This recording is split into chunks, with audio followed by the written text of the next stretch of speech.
For some, there's a future to find, but I think they're leaving me behind. Oh, sorry, didn't see you there. Don't you just hate it when people say that? Just so nonchalantly right in front of the camera. Ooh, didn't see you all. Ooh. Good evening and welcome back, Poetry Love Buzz. It is I, ZMWise, and here I am with another home recording, just for you. As some of you may know, when it comes to a certain creator, whether it be through literature, music, visual art, what have you, I want everything. I am a completist, I hate to admit it, but it's true. So, that being said, I'm going to be reviewing the Nick Drake box set, Tuck Box. It's Nicholas Rodney Drake, 1969, and this is supposedly what a Tuck box would look like.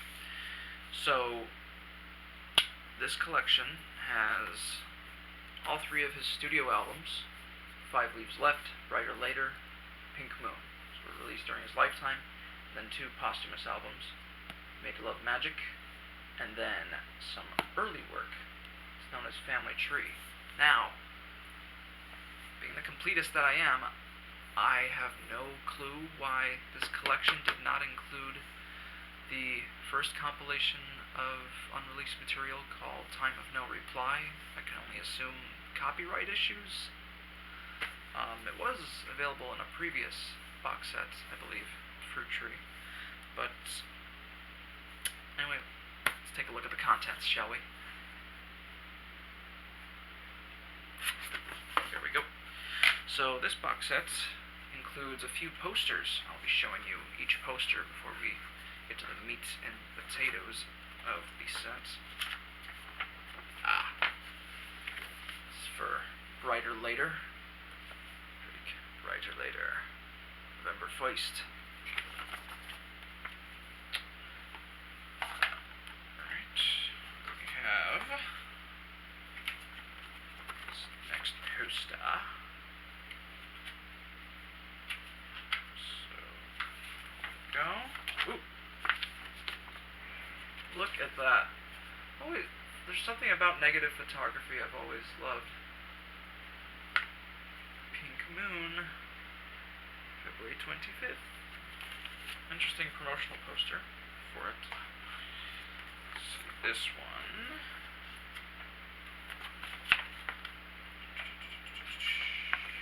Ooh.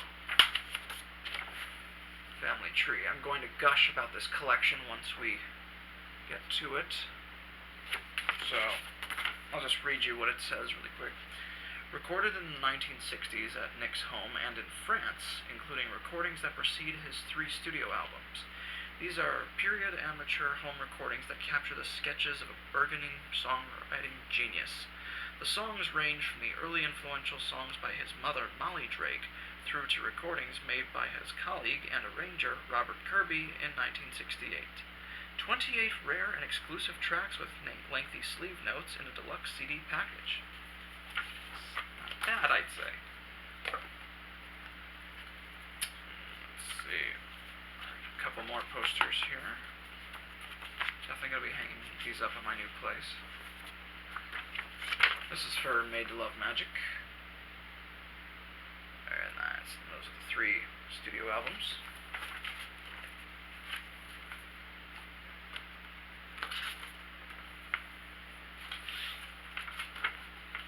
Last but not least, this is what I think it is. Should be for, yep,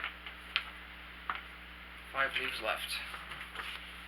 So this is the poster for, close to the poster, Made to Love Magic. Oh, there you go. Oh yeah. True story. He came home one day after 5 Leaves Left was released, went to his sister in her room, pretty much put the record down on her bed and said, there. He was a man of few words. So, before we delve into the CDs that included in the collection, I would first like to cover a couple of CDs I bought to add to the box sets. First of all, this is a series. It's Maximum and then the name of the artist, so it's Maximum Nick Drake. It's a biographical piece. There would be more recorded interviews with him, but there weren't really any available, and to my knowledge, he never had any recorded interviews. There was one piece of a monologue that he recorded on his own, just talking about the night and the morning, which seemed to resonate in his work a great deal. So if you're in the mood for a little story about Nick Drake, Maximum Nick Drake. And then I went and purchased Time of No Reply to make this a proper box set. It's no disrespect to the creators and mixers and the remastering process. I think the box set is amazing. Just wanted this one, that's all. And the two tracks on here that are my favorite, I have to say, are the early acoustic version of Man in a Shed, which was on 5 Leaves Left, and then Richard Thompson on electric guitar on a certain version of Thoughts of Mary Jane, which I thought was just beautiful. And if you're playing English folk, electric guitar is usually going to sound a tad soothing, and it almost sounds like a woman in the background just crying slightly. That's what I gathered, but everyone hears something different, I suppose. 5 Leaves Left, amazing album, and then comes with the liner notes here. Thought it was a fine debut for an artist, truly.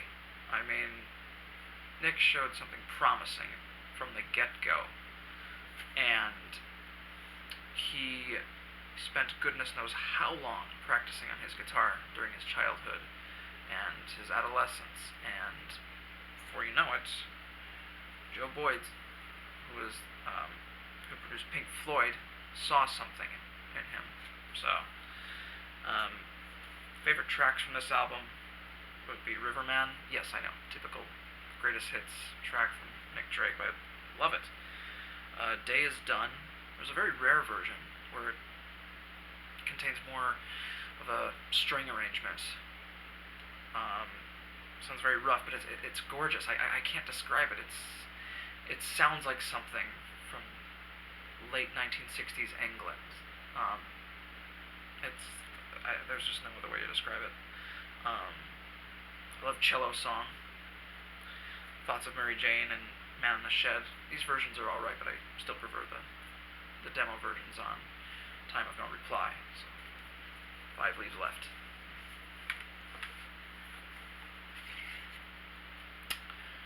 Brighter Later.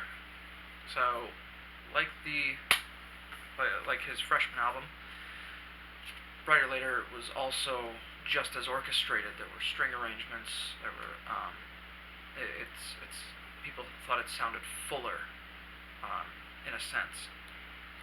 So favorite tracks from this album for me would be Hazy Jane 2, At the Chime of a City Clock, One of These Things First, I should say, I'm sorry.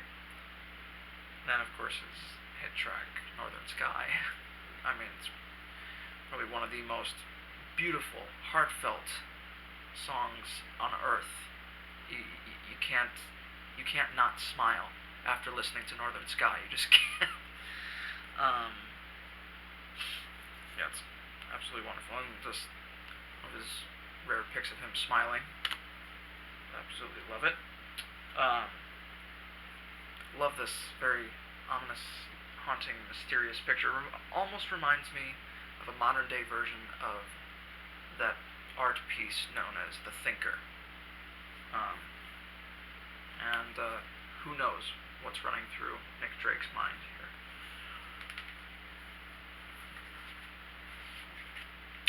So, the album that America knows best is Pink Moon. Very much a Dali sort of piece. Unfortunately, by this time, Nick Drake had been suffering throughout his life, mentally speaking, most notably depression, and it began to take a toll on his physicality. Hygiene started to be minimized, and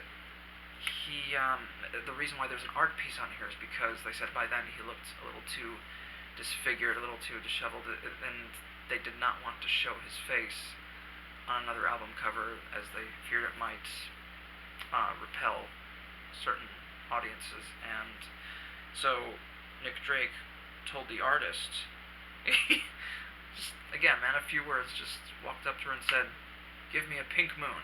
And he just walked away. No context, nothing.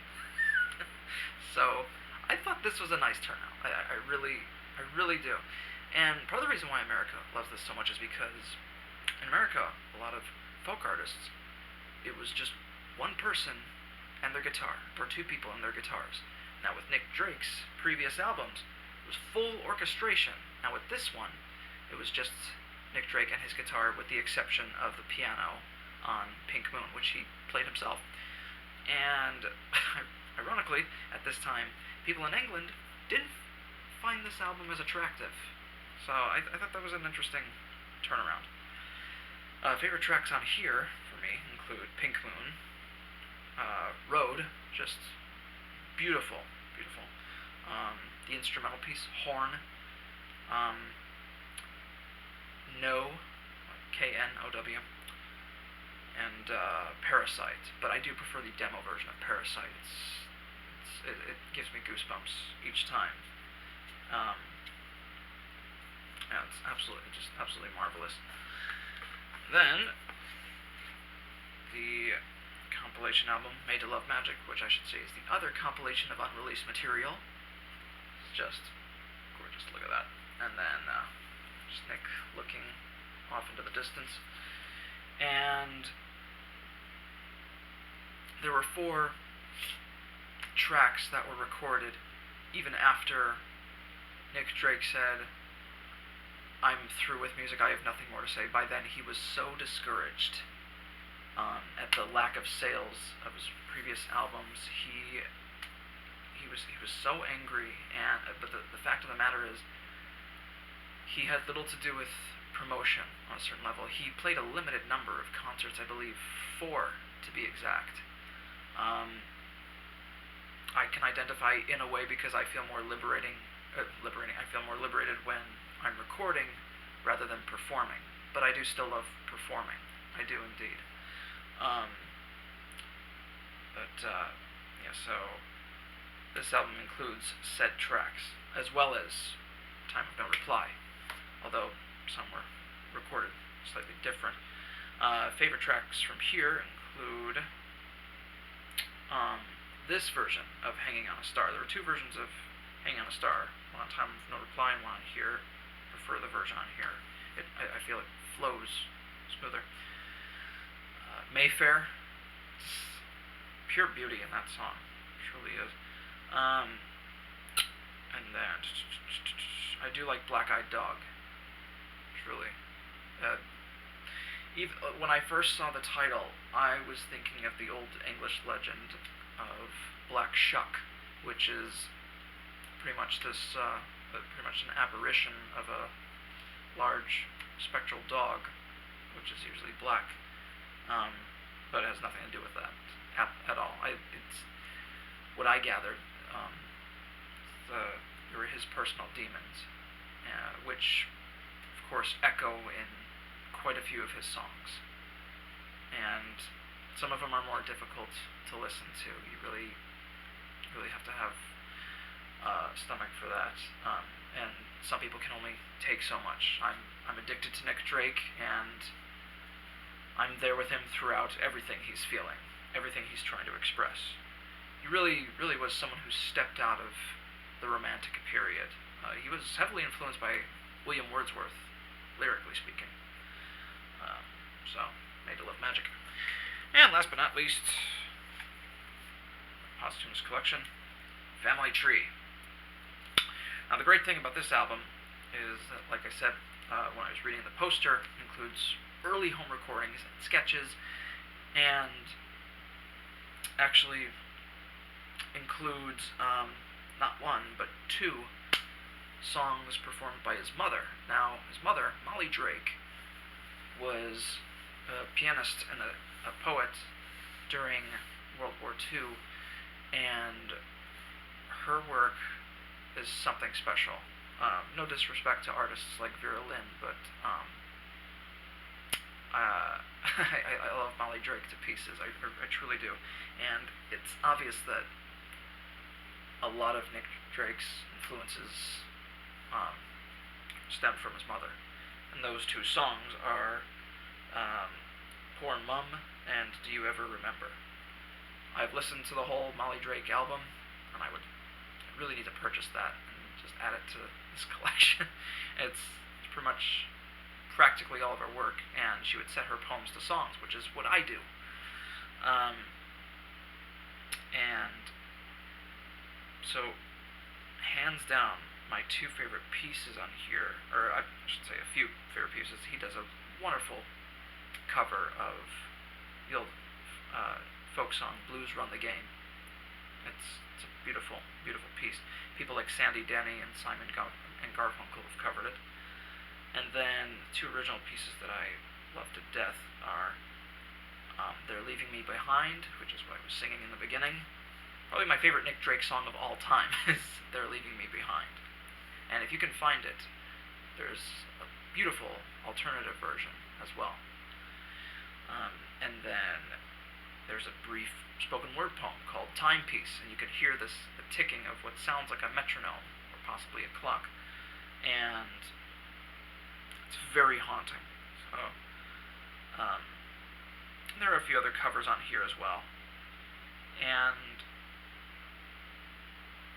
yeah, so to own this collection is something special because Nick Drake is not only one of my favorite artists on earth, but in a number of ways I can relate to him truly. As artists, we all face struggles in different ways, and it's such a shame that we lost him so young, like many great artists. And he unfortunately he was only 24 at the time. But the funny thing is, practically everybody who's ever associated with him said that if he knew how much he was loved in this day and age, how much people love his music, he would be ecstatic, just beyond thrilled. So I urge you, listen to Nick Drake tonight. Listen to a piece or two. Let me know in the comments what you think, and thank you so much for taking the time to watch this. Poetry lives, long live the arts.